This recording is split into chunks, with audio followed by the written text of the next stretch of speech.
எல்லாருக்கும் வணக்கம்.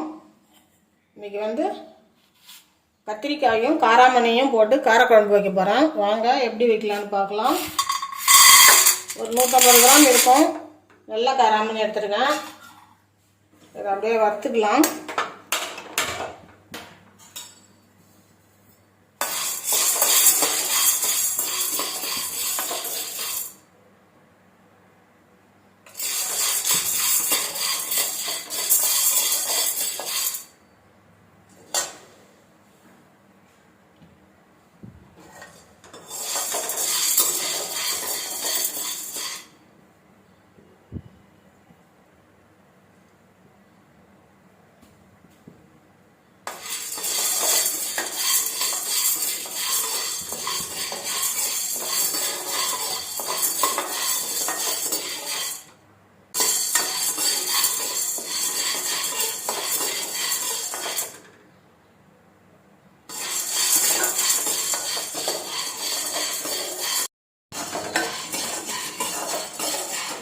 இந்த அளவுக்கு வறுபட்டால் போதும்.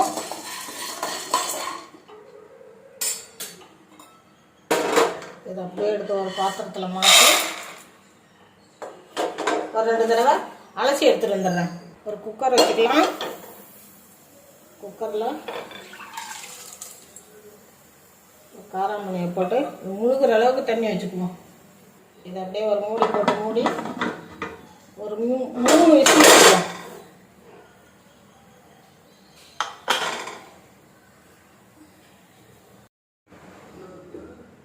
பாருங்க, இப்போ 4 விசில் வந்துடுச்சு. ப்ரெஷர்லாம் இறங்கிடுச்சு. திறந்து பார்த்துடலாம்.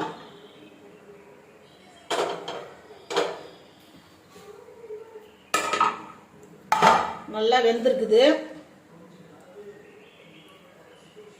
பாருங்க. இந்த அளவுக்கு இதை அப்படியே எடுத்து வச்சுருவோம்.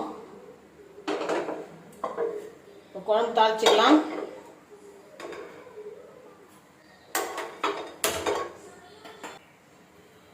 குழம்புக்கு நல்லெண்ணெய் ஊற்றிக்கலாம்.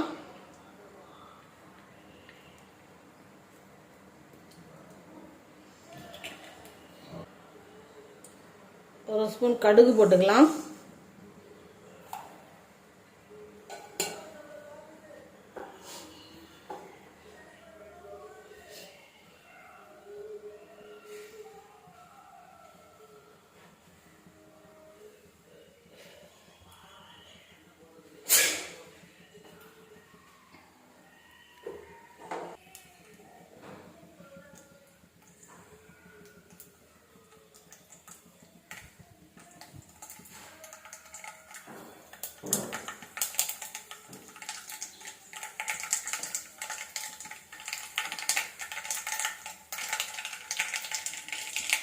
இந்த அளவுக்கு வெந்தயம் போட்டுக்குவோம்.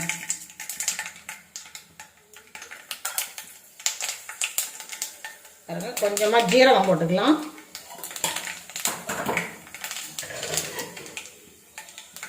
ஒரு 10 பல்லு பூண்டு போட்டுக்கலாம்.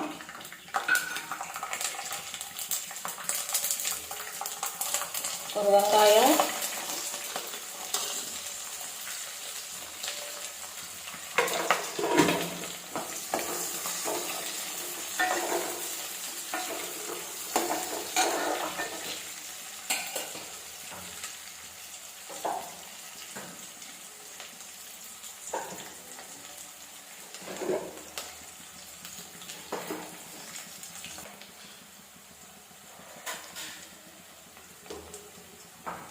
இது கூட 2 பச்சை மிளகாய் போட்டுக்குவோம்.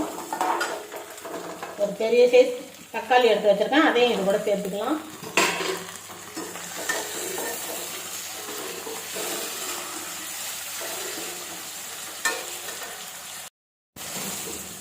கருவேப்பிலை போட்டுக்கலாம்.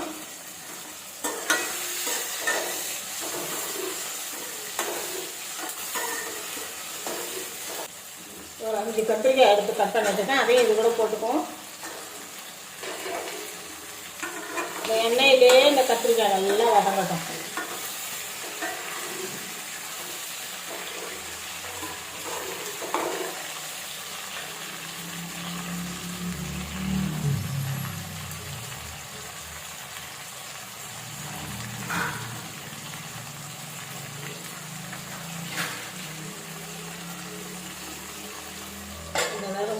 உப்பு,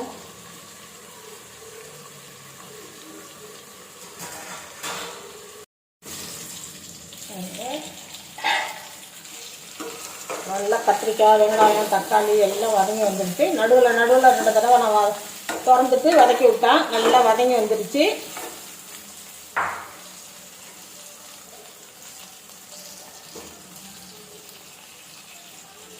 ஒரு ஸ்பூன் மஞ்சள் பொடி போட்டுக்கலாம்.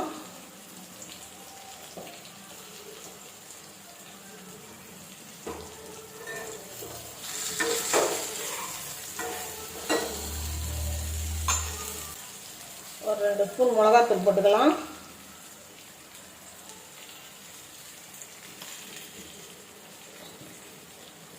இந்த மிளகாத்தூளில் எல்லாமே கலந்து அரைச்சி வச்சுருக்கிறோம். அதனால் வேறு எந்த பொடியும் சேர்க்க வேணாம்.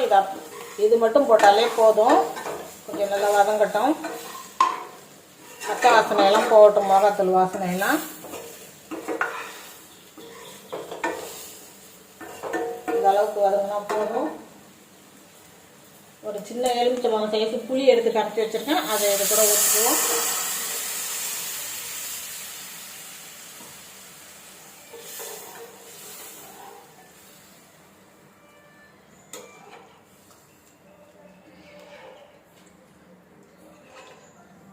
நல்லா கலந்து விட்டு உப்பு காரம்லாம் கரெக்டாக இருக்கான்னு பார்த்துக்குங்க.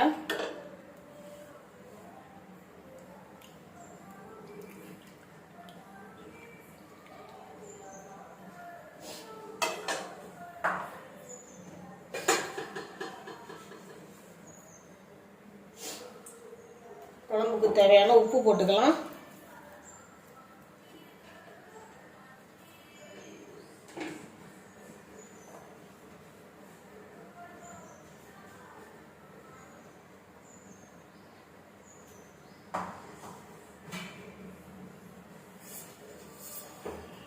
அதே மூடி வச்சிடலாம். நல்லா கொதிக்கட்டும்.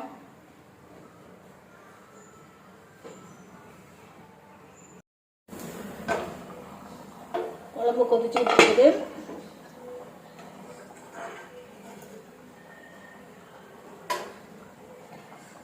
மூடி வச்சிடலாம்.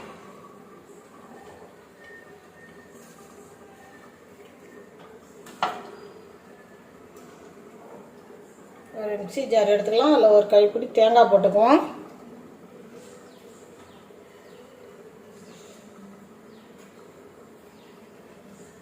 ஒரு 4-5 சின்ன வெங்காயம்,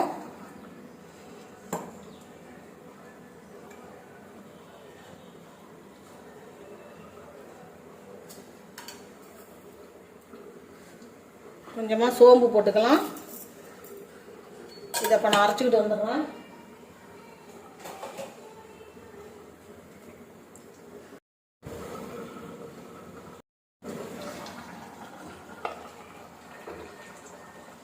குழம்பு நல்லா கொதிச்சு வந்துடுச்சு. நம்ம அரைச்சி வச்சிருக்கணும்ல, கொஞ்சோண்டு தேங்காய், சீரகம், 4 சின்ன வெங்காயம், அதை இது கூட சேர்த்துக்கலாம்.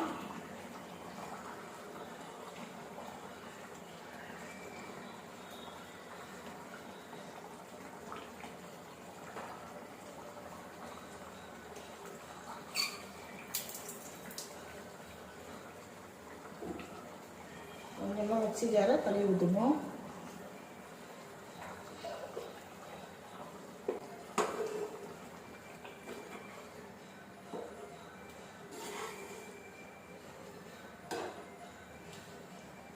இந்த காராமணியை இது கூட சேர்த்துக்கலாம்.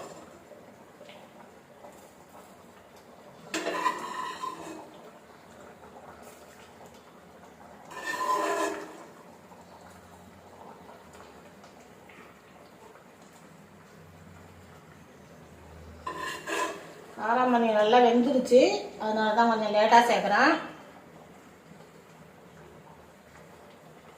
தேங்காய் சேர்த்ததுக்கப்புறம் ரொம்ப நேரம் கொதிக்க வேணாம், கொஞ்சமாக கொதிச்சா போதும்.